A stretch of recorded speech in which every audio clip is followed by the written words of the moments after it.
Okay, good morning. I'm your chair for this session. I'm also the representative of the Israeli Association for Religious Studies. We are part of this symposium as collaborators. My name is Professor Amos Meged. I'm from the General History Department, the University of Haifa. We have two lectures today in this session. Each one will be given around 45 minutes, starting from now, and then we'll leave 10 minutes for questions or remarks, anything. So I'm delighted to introduce Professor Diana Edelman. No. Really? Yes. Okay. So. Okay, I'm presenting Professor Stefan Schorch, Martin Luther University, Halle-Wittenberg, and Jerusalem. Okay, it's not mentioned here. Okay. Stefan Schorch is a Hebrew and Aramaic philologist specializing in Hebrew Bible, Jewish literature of the Hellenistic and Roman period, and the literary heritage of the Samaritans. His present work focuses on Samaritan exegesis of the Torah, 2nd to 14th century CE, as attested in Sumerian Hebrew, Aramaic, and Arabic texts from this period. Thank you very much. Please. So, good morning, Boker Tov, Sabach al-Khair. Thank you for inviting me, and thank you for introducing me. Can you hear me well? Okay. Okay. So the first slide takes some time anyway, so I hope by the time I need the slide, it will be on the screen. According to the current consensus, the text of the Pentateuch was finalized in the Persian period, more or less in the version known to us today, in terms of content, literary arrangement, and even, although to a somewhat diminished degree, in terms of the textual surface. While this conclusion was drawn originally mainly on the basis of observations from the realm of literary and religious history, the findings from Qumran and their analysis led to a re-evaluation of the textual history of the Pentateuch, which lent further support to this conclusion. Nevertheless, and most obviously, material evidence for the state of the biblical texts during the Persian period is extremely scarce, and our knowledge in this regard stems almost completely from retrojection and reconstruction. Throughout the history of research, the MT has played a major role in this regard, and often it has been prioritized. Again, with the ongoing research in the biblical scrolls from Qumran, this situation has started to change, both with respect to the evaluation of non-MT witnesses preserved in Hebrew,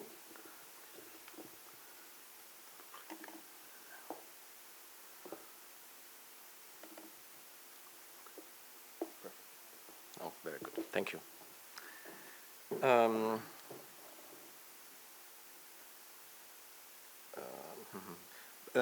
Non-empty witnesses preserved in Hebrew, especially Qumran fragments and the Samaritan Pentateuch, and with respect to the ancient translations, specifically the Greek, but also the Latin, the Syriac, and more.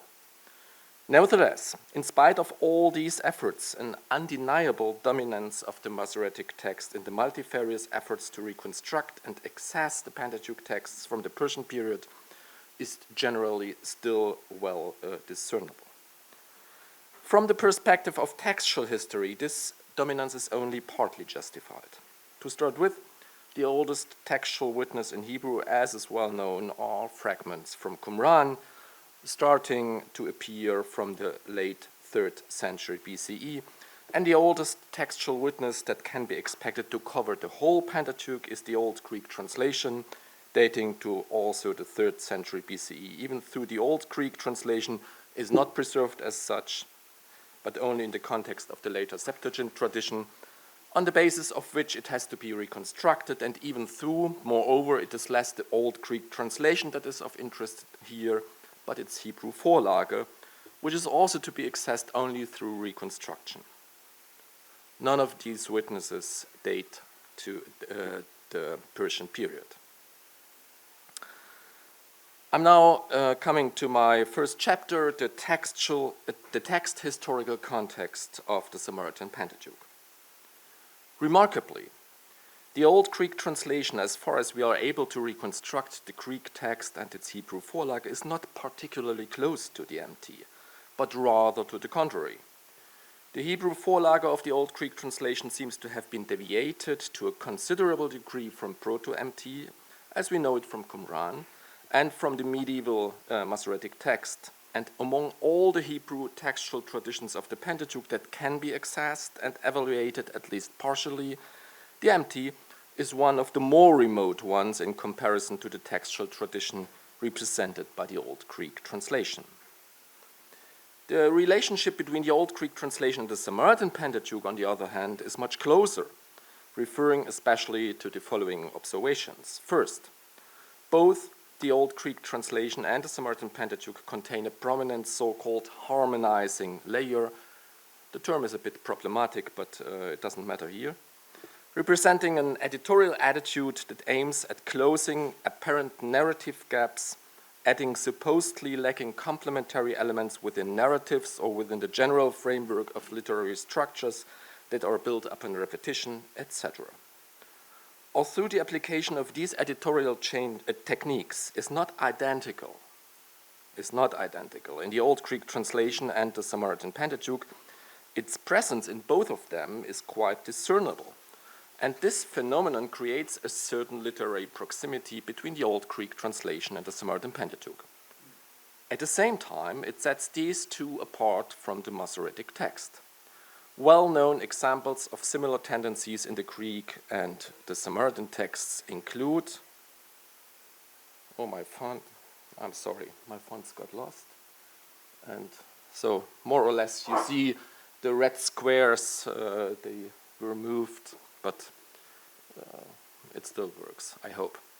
So Genesis 4:8, the famous edition of Nilcha Hassadeh, and Cain said to his brother Abel, "Let us go through the open field," which is lacking this sentence in the Masoretic text, but it is present in the Samaritan Pentateuch, and it is present in the Septuagint, which at this part is preserving the Old Greek translation. A second example is Genesis 1:14 to 17, more a broader structure. And God said, 14, "Let luminaries come into being in the firmament of the sky for illumination of the earth, laha'ir et haaretz," and this al haaretz, and this edition is taken from verse 17. It is present in the Septuagint, again preserving the Old Greek, but it is lacking in the Masoretic text. So clearly the Samaritan Pentateuch and the Septuagint are preserving here some kind of harmonization, to use again this somewhat problematic term. On the other hand, as already mentioned before, the editorial activity aiming at harmonizing in this vein was not applied to both the Old Greek and the Samaritan Pentateuch in the same measure, and both the Old Greek and the Samaritan Pentateuch contain harmonizing editorial additions that are absent from the other version. For instance, in 1:6, the Greek translation has an additional kai egeneto hutos, vayehi chen, which is of course a repeated sentence in the context of Genesis 1, but this Vayehi Chen, harmonized within the Greek translation and its Hebrew Vorlage, is lacking in both MT and SP.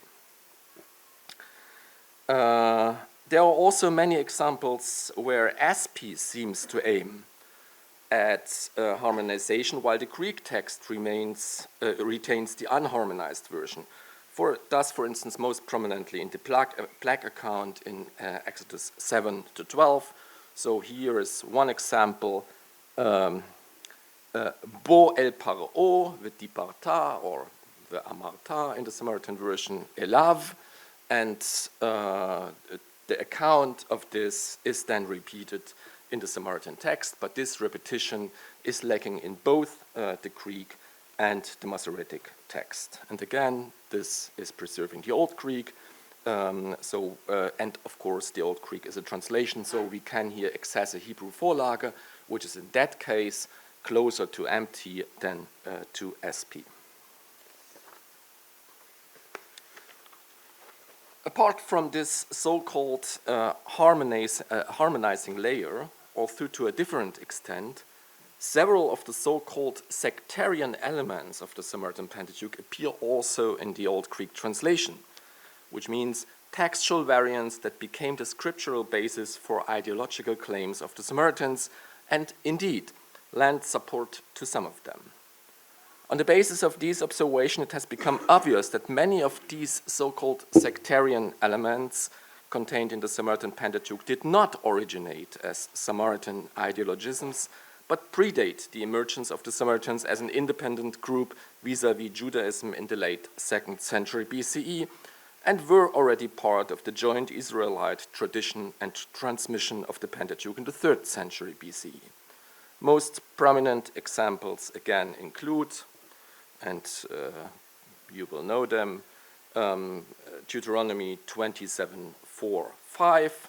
So when you have crossed over the Jordan, you shall set up these stones about which I am commanding you today on Mount Gerizim, thus the Samaritan Pentateuch, and the Old Greek, on Mount Ebal, thus the Masoretic text, and so on.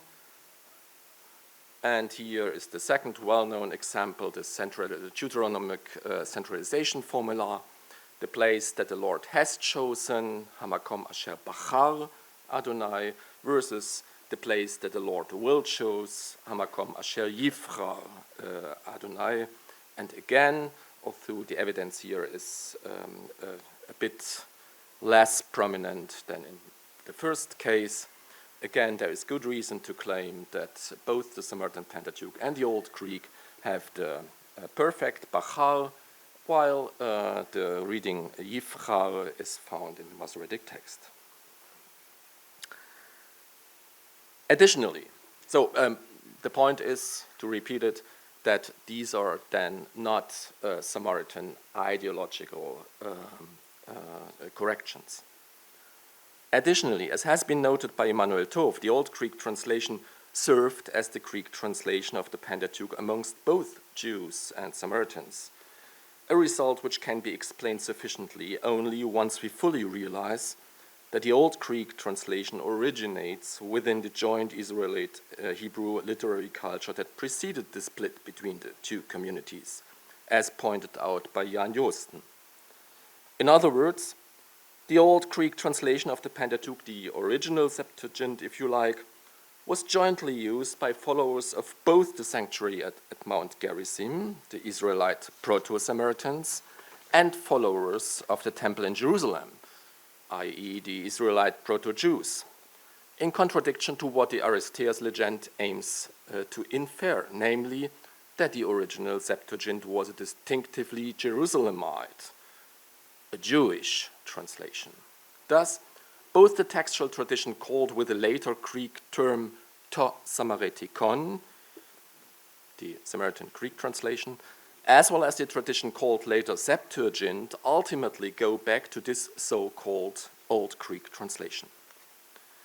Due to this connection between the Old Greek and the Samaritan Pentateuch in terms of tradition history, it seems justifiable, besides analyzing the Samaritan Pentateuch in light of data gained from our analysis of the Old Greek translation, to proceed also in the opposite direction, meaning to analyze the Old Greek translation in light of insights gained from the later transmission of the Samaritan Pentateuch, aiming to identify possible forerunners of phenomena detected in the Samaritan Pentateuch within the Old Greek translation or even within its Hebrew Vorlage.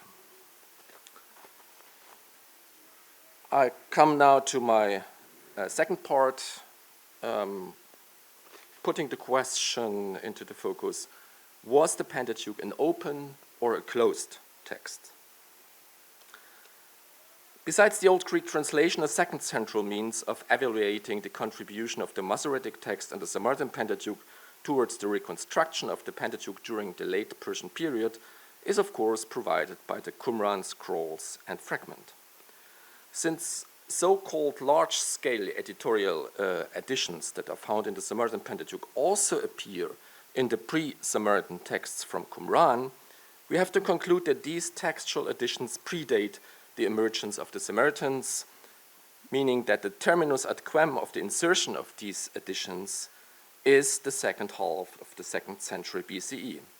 These regards especially the following two large-scale editorial editions. First, this passage about Moses' prophecy, composed from passages from Deuteronomy 5 and 18, and entered between Exodus 17 and 18.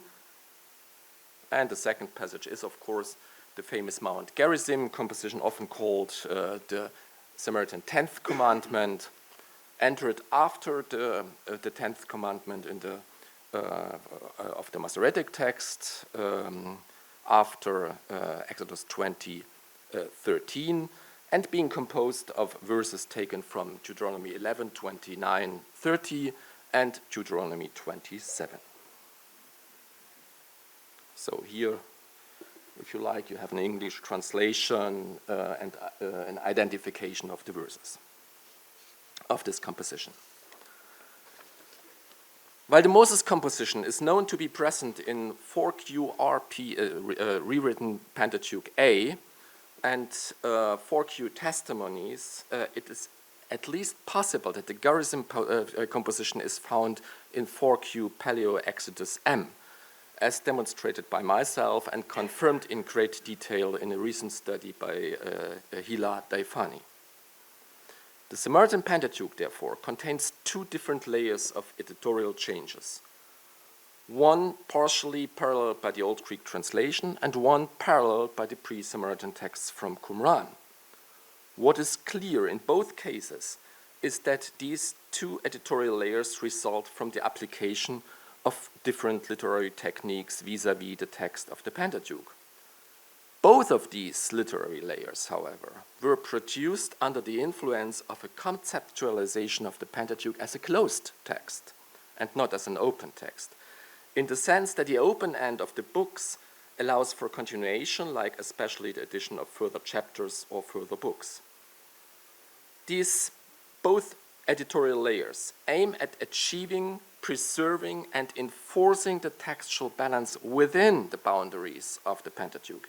In terms of narrative and literary structure, both the small-scale editorial changes and the large-scale literary additions close the textual horizons of the Pentateuch rather than opening them towards a potential continuation. However, parallel to these editorial changes focusing at the closure of the textual horizons of the Pentateuch, as attested in the Samaritan Pentateuch, and proceeding from the conceptualization of the Pentateuch as a closed text, we have also clear attestation for a different conceptualization of the Pentateuch, namely the Pentateuch as an open text, and both concepts seem to have been coexisting side by side.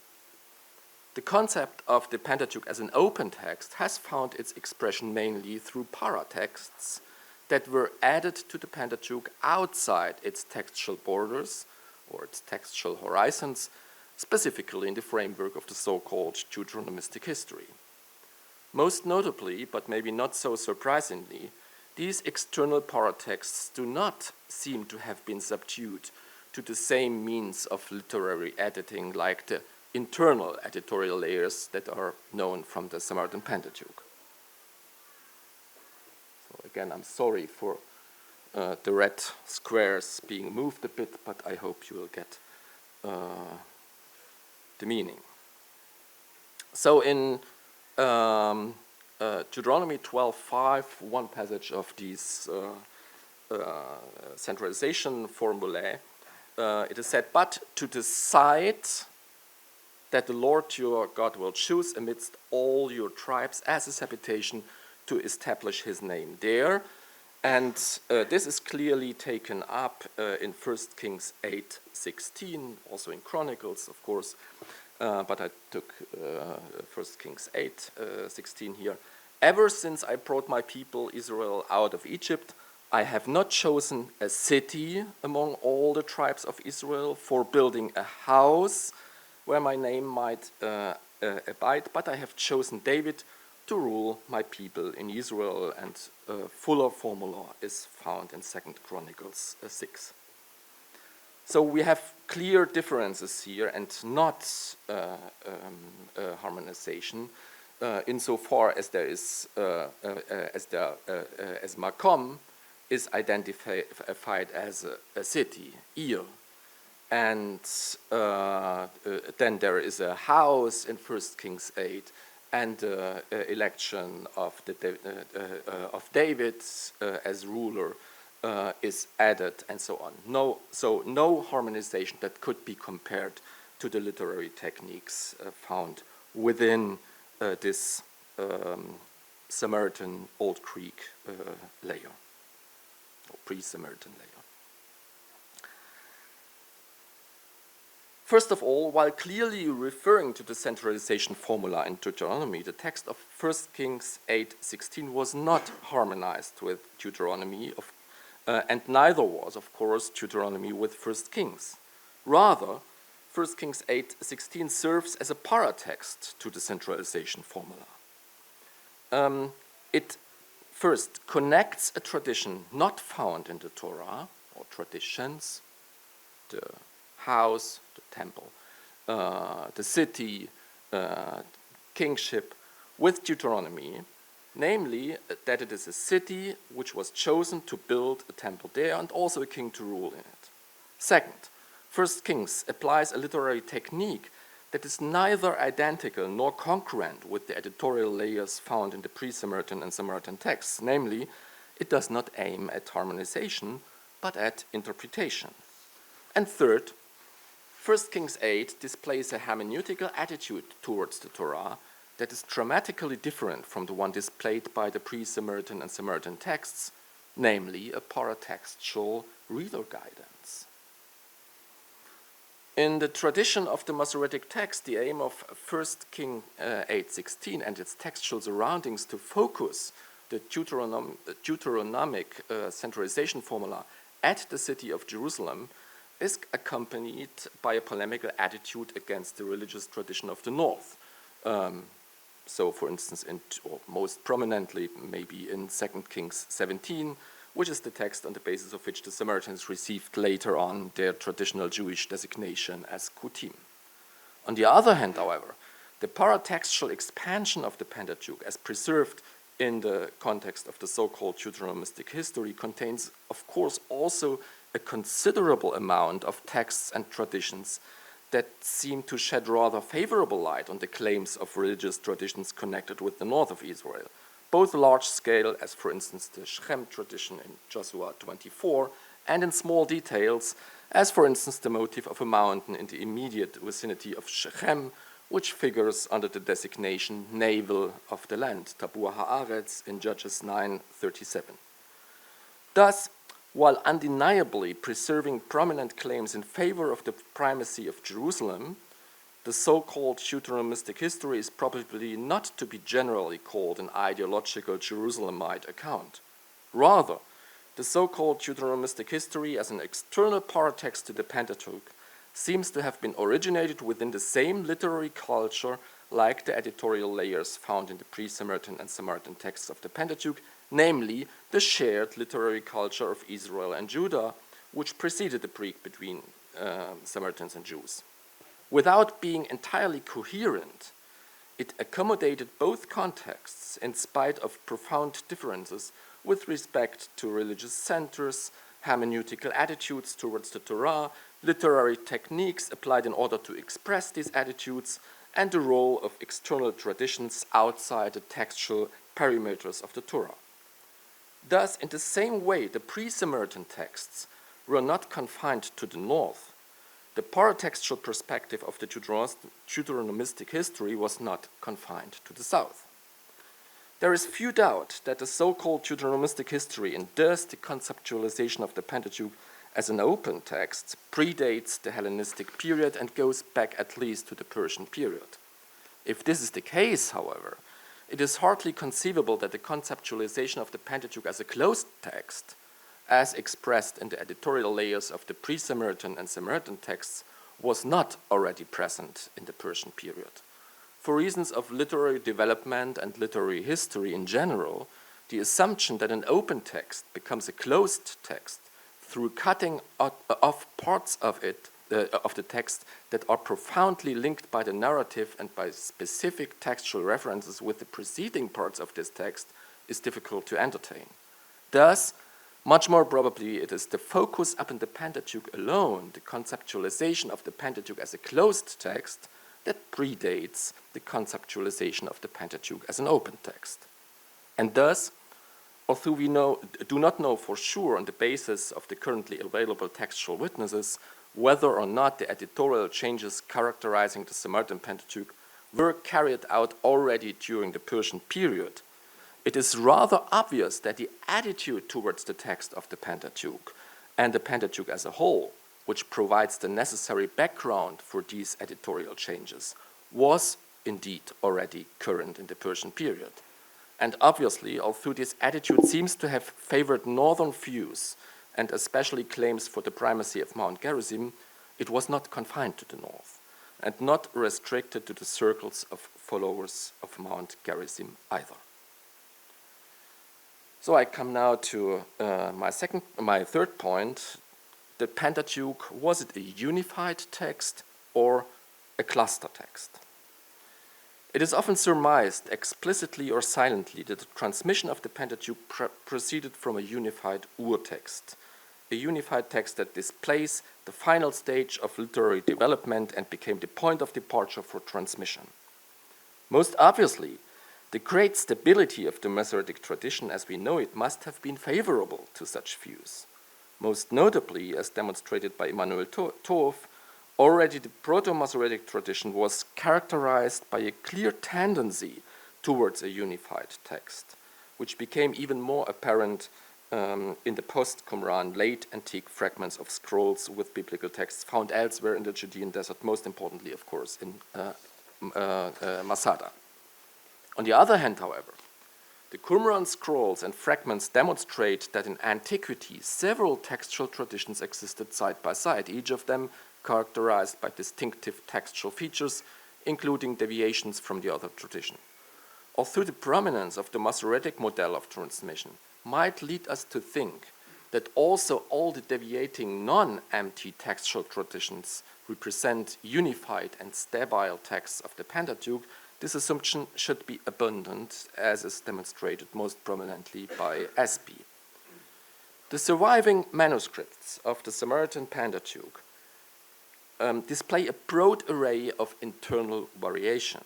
Not even places that are considered central characteristics of SP are exempted from this diversity, as illustrated, for instance, by the name Har Gerizim, which is mostly spelled as one word, Har Gerizim, but also appears in several manuscripts with a word separator between Har and Gerizim.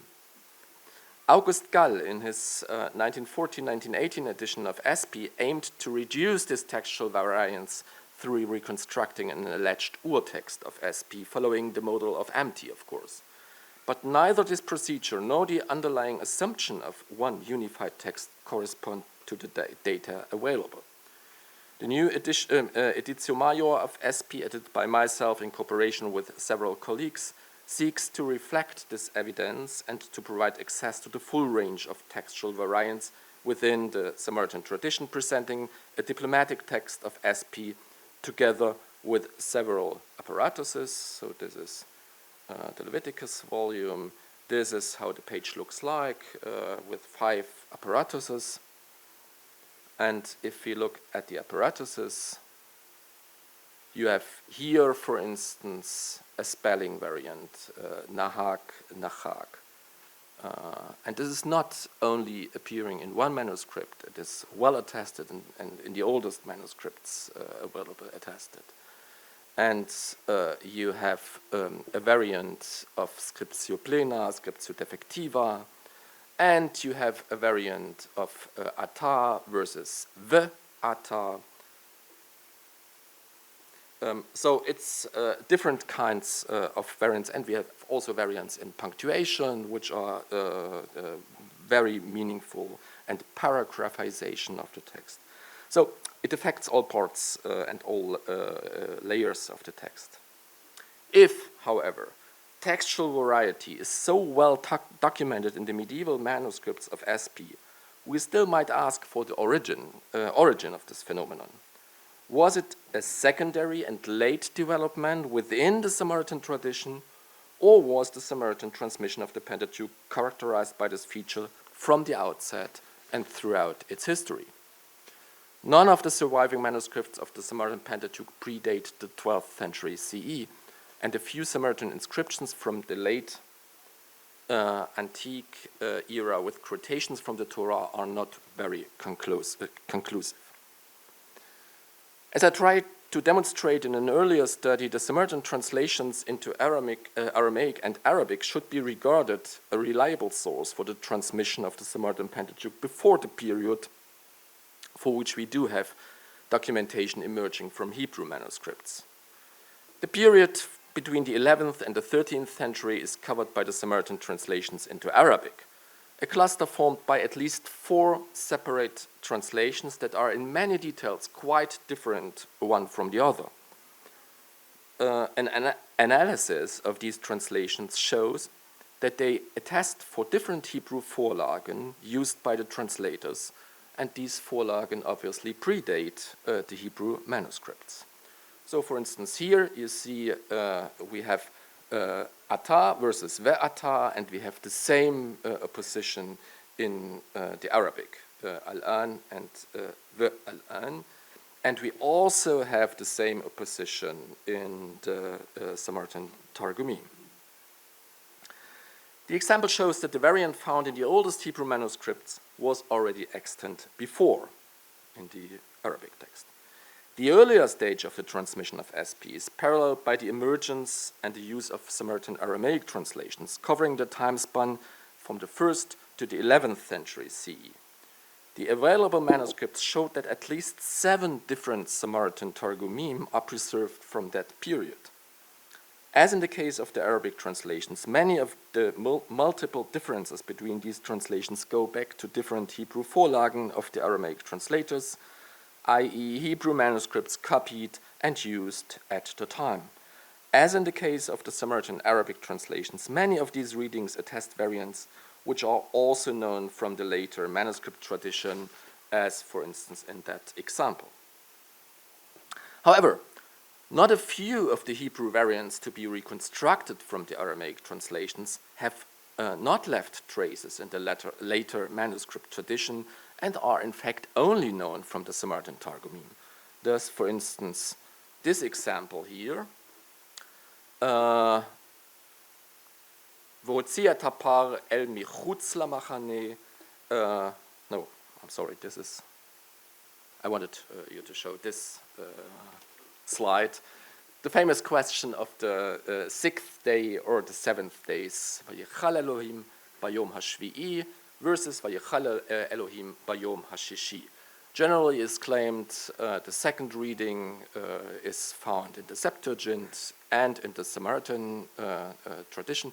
There is no single Hebrew manuscript in the Samaritan tradition which contains the 7th day, but we do have one of the older Targumim in the Samaritan tradition, and this Targum contains the 7th day.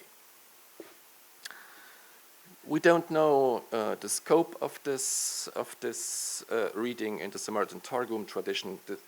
As for Genesis 2, the first chapters of the Torah are the manuscript evidence is very scarce, because these are codices, and the first pages of the codices tend to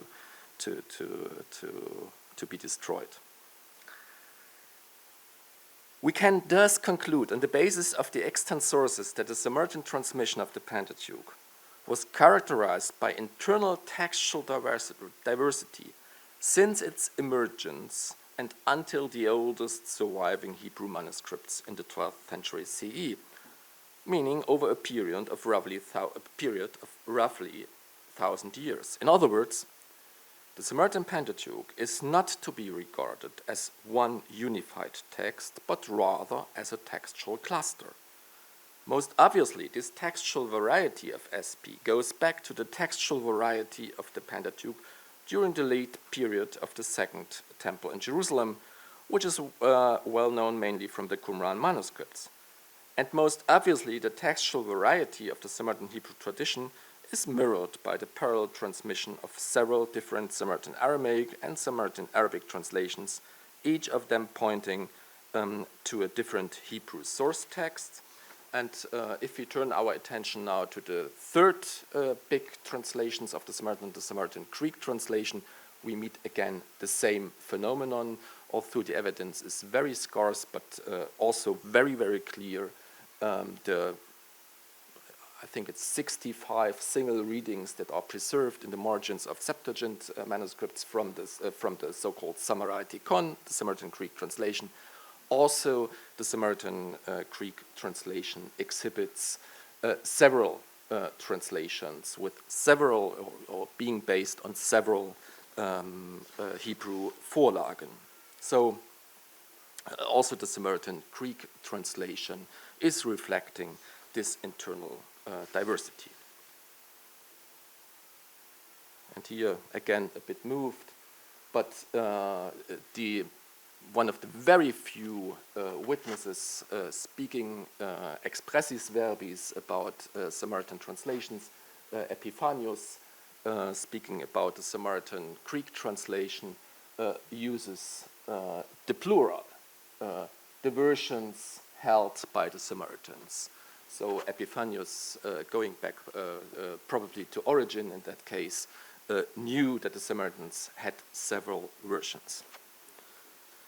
If so, there is no evidence at all that the Samaritan textual tradition of the Pentateuch was ever conceived as unified, but rather to the contrary. From its emergence and throughout its history of transmission, the Samaritan Pentateuch represents a textual cluster, and we do not see any tendencies, not even today, towards the reduction of this textual variety or even towards its unification as a single version with a fixed wording. Therefore, the Samaritan Pentateuch represents an alternative paradigm of how the text of the Torah was conceived, not as one unified and fixed text like the medieval Masoretic text and its late antique forerunners, but as a textual cluster. While the boundaries of this cluster are determined by the same literary structure and identical editorial techniques, there is a considerable textual variety within these boundaries, especially on the level of single words or single morphemes. The impact of both the unified MT and the cluster SP paradigm is first visible in sources from the 2nd century BCE, the Hellenistic period. It remains uncertain how far back in history each of these two paradigms go and at which point in history they first emerged. In any case, looking at the general textual divergency of the Qumran scrolls of the Pentateuch and the still visible, although much more small-scale textual divergency within the so-called proto-MT group of manuscripts from Qumran, it seems rather unlikely that the cluster paradigm was an invention of the Hellenistic period. Instead, it was presumably this paradigm which characterized and governed the textual transmission of the Pentateuch in the late Persian period. The emergence of the unified paradigm, on the other hand, most probably postdates the cluster paradigm. The unified paradigm is probably to be dated to the 1st centuries BCE, and can be attributed, among other data, to the so-called reading revolution which happened during that era, according to a reconstruction of Admiral Schremer. I quote him, "The appeal to the written text of the Torah as an authoritative source for halachic matters and as a means by which one is able to discuss halachic questions was a revolutionary innovation of 1st century BCE Judaism, and it was actually unknown prior to that era." End of quote. Thus, it is the impact of a new attitude towards textual authority, aiming to base arguments on the surface structure of a given text, as opposed to a general impression of the text, mostly the tradition of the fathers, the tradition of the forefathers, probably being connected to a detailed halachic discussion that gives rise to the unified paradigm. As for the older cluster paradigm, on the other hand, which lives forth in the Samaritan tradition of the Pentateuch, it seems remarkable that the textual variety within this one textual cluster is able to accommodate a considerable range of different views on quite important matters, in spite of the restrictions imposed upon the text and its understanding due to the fact that the textual cluster relies on one identical literary and editorial framework only. Thus, for instance, in Exodus 15:18, the parallel attestation of the reading Adonai yimloch le'olam va'ed, the Lord will reign forever and ever, and parallelly the reading Adonai yimloch le'olam va'od, forever and beyond, implies two different concepts pertaining to history and eschatology, i.e., is God's rulership to be conceived as one continuous and eternal period of time, or as two subsequent periods? Is his rule now, meaning his rule now, and his rulership after? A further well-known, both concepts are found within one textual cluster. A further well-known example is already quoted Genesis 2:2. Vayichal Elohim bayom hashvi'i melachto, or bayom hashishi. The first version, finishing at the 7th day, seems to imply that the Shabbat is not only implicitly present in the literary structure of the creation account, but that it is actually the last and most important achievement of creation. So the Shabbat is a deed of creation. In opposition to this, the second version, God finishing his creation at the 6th day, is at least open to the understanding that the creation of mankind is the ultimate achievement of creation, paving the way towards or even implying quite different basic concepts of anthropology, which afterwards indeed happened in the reception history of the Pentateuch. Conclusion. Although the transmission of the Samaritan Pentateuch, like that of the Masoretic text, can be traced back materialiter only down to the 2nd century BCE, it is of high importance for the reconstruction of the transmission of the Pentateuch in the Persian period. First of all, the Samaritan Pentateuch vis-à-vis the Masoretic text seems to be a clear witness that the Pentateuch in the Persian period was conceptualized in a twofold manner, namely as a closed text, limiting the textual horizons to the Pentateuch alone, and as an open text, expanded by and potentially accessed through paratexts, as for instance the so-called, and most prominently, the so-called Deuteronomistic history. These paratexts became an important means for explicitly connecting the text of the Pentateuch with external traditions and at the same time subduing it to different hermeneutical perspectives. So the paratexts are, as paratexts today are, to giving guidance to the reader, which changes the reception of the text. Second, the transmission of the Pentateuch in the Persian period should be understood as a cluster text rather than a unified text. the conceptualization of textual transmission in accordance with the cluster paradigm rather than the paradigm of a unified text can be studied on the basis of the textual evidence preserved through the Samaritan Pentateuch, which seems to have continuously followed this older paradigm of textual transmission. Thank you very much.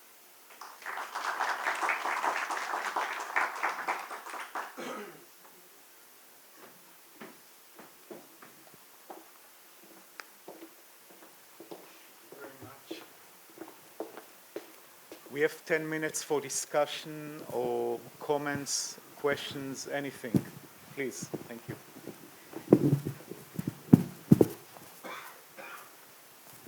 We need a microphone.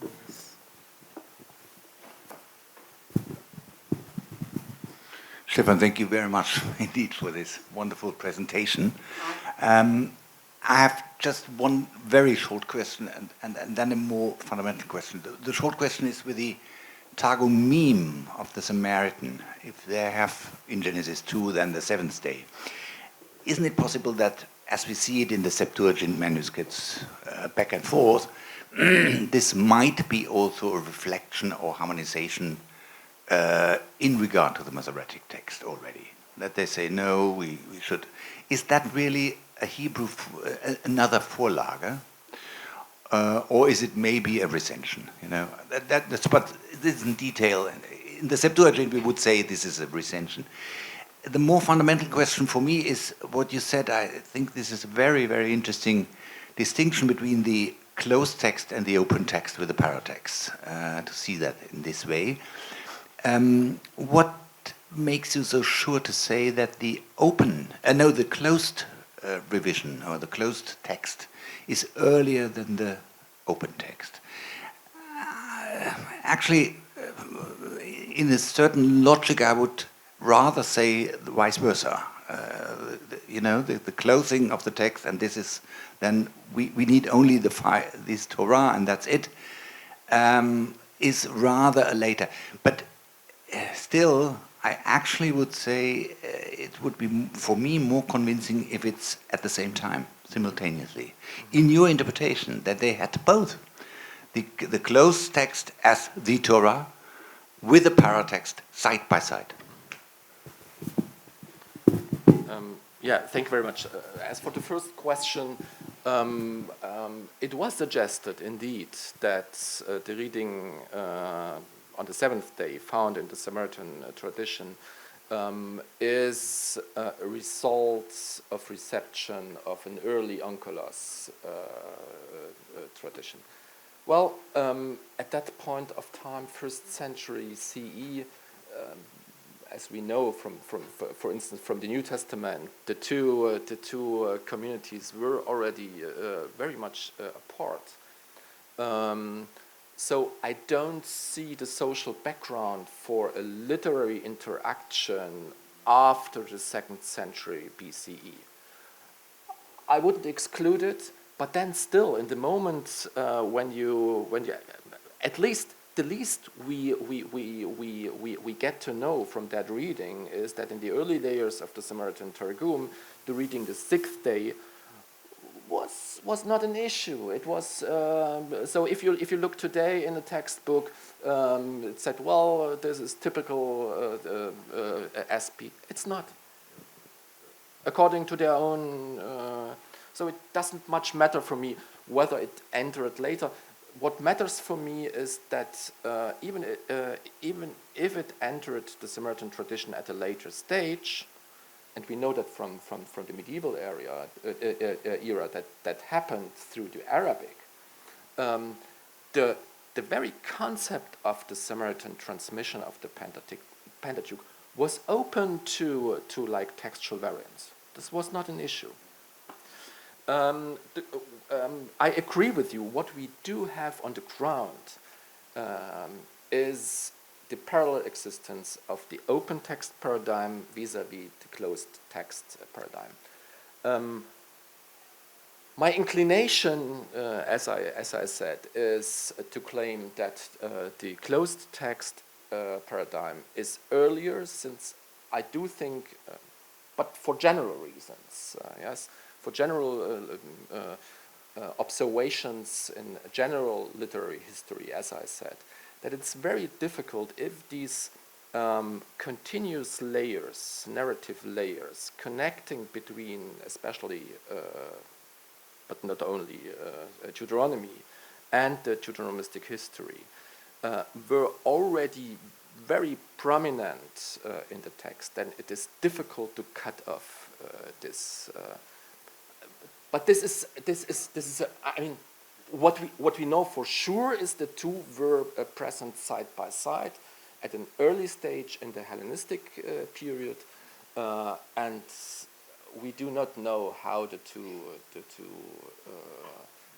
these two approaches, these two conceptualizations emerged. But it is remarkable that already in the pre-Samaritan texts, so we are in the first half of the 2nd century probably, this attitude was not only present, but it was also literally productive, and very much so. So it's just a suggestion.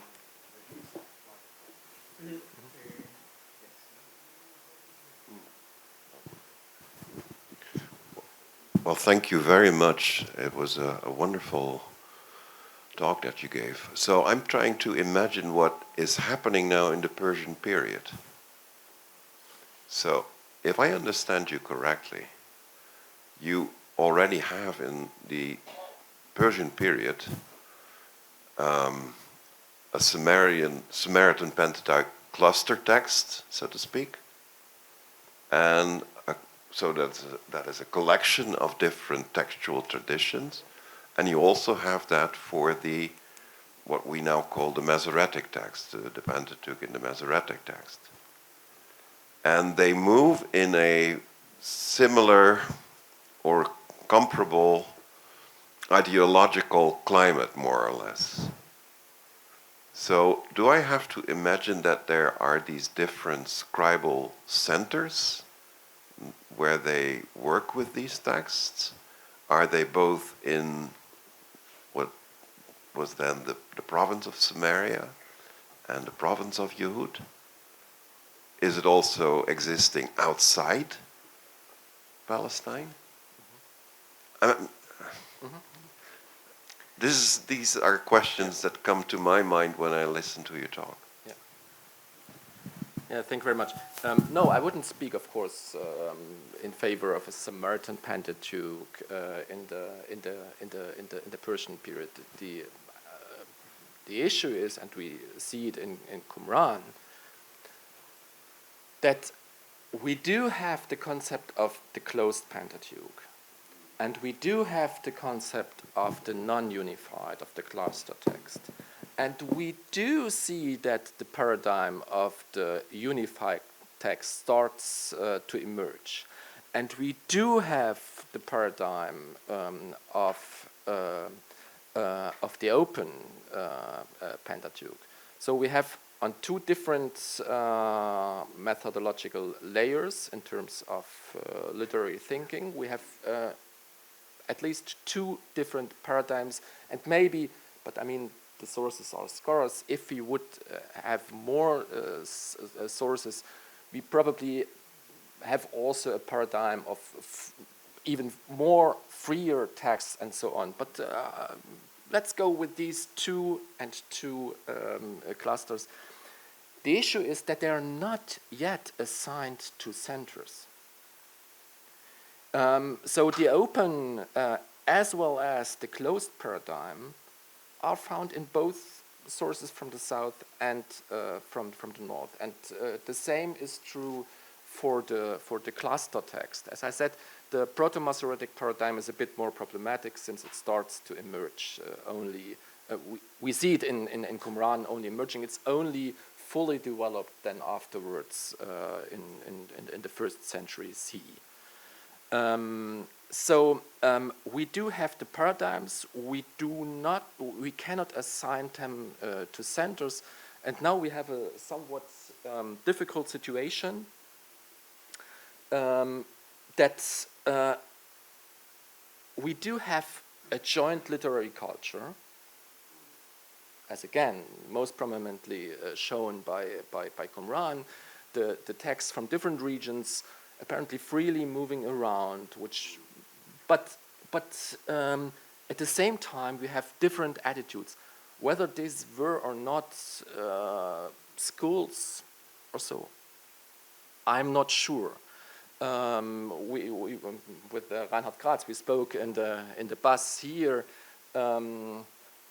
I am much more inclined towards a decentralized transmission of the Torah. Again, the sources are a bit late, but if you look in Maccabees, it is said that manuscripts of the Torah are found in private houses.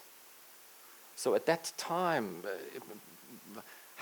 if the manuscripts are already in private houses, how could you manage, even if you wish, to say your neighbor, please look in your Torah and make it kosher? Yes, so bring someone in, bring a scribe in. No such thing is attested. So people lived and not connected to regions apparently with different versions of the text. Although we do have scarce evidence of local texts, again, the sources are very scarce, but we seem to have something like a Samaritan local text. But these local texts are not local in the sense of Babylonian versus Egypt. It's local, maybe this village and the next. So, since the reading, pronunciation, and so obviously, and maybe also the literary attitude, of course, influenced the consonantal framework, and we see that to some extent. Take this next question. You and then Jonathan. Yes. Actually, we have time for one question. One question. Okay. So, is there any hint or evidence, trying to frame this again in history, is there any hint or evidence of this, of the carving up of the divide between the Seleucids and the Ptolemies right after the Persians and the whole, the north and the south and all of this? Is there any hint of evidence in these clusters towards favoring one of those imperial distinctions over the other in terms of the north-south Samaritan desert? I wouldn't exclude it, but I was not able to identify any such political, social, or even clear geographic pattern.